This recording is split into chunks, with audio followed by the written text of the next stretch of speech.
wenye afya utakusaidia kuweza kushiriki tendo bora na sahihi wakati wote.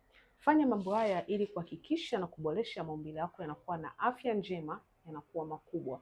Njia ya kwanza, kama wewe ni mpigaji wa punyeto, acha mara moja kuweza kupiga punyeto, kwa sababu punyeto inadhoofisha sana maumbile ya mwanaume na kuweza kuyafanya kusinyaa na kukosa afya.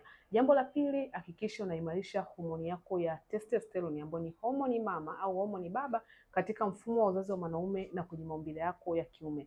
Njia ya tatu, hakikisha unaacha kula vyakula vyenye mafuta mengi na vyakula vya kukaanga kupita kiasi. Njia ya nne, hakikisha unafanya mazoezi, hasa mazoezi ya Kegel au mazoezi ya kunyoosha uume, yatasaidia maumbile yako kuweza kuwa na afya bora. Ya mwisho, hakikisha unapata mbegu za almond, mbegu za maboga, zitasaidia sana kwenda kuboresha afya yako ya maumbile kama mwanaume. Afya yako pia kizazi wako. Share video hii kwa wanaume wenzako ili kuweza kupata elimu muhimu zaidi, ili uweze kuepuka na changamoto ya kutumia dawa za kukuza maumbile ambayo itawaacha na madhara makubwa. Lakini kwa wewe ambaye utakuwa na changamoto ya upungufu wa nguvu za kiume na unatamani sana kuweza kumudu tendo lako angalau kuanzia dakika 5 na kuendelea, chukua namba yangu nipigie, nitakusaidia kwa matibabu hayo.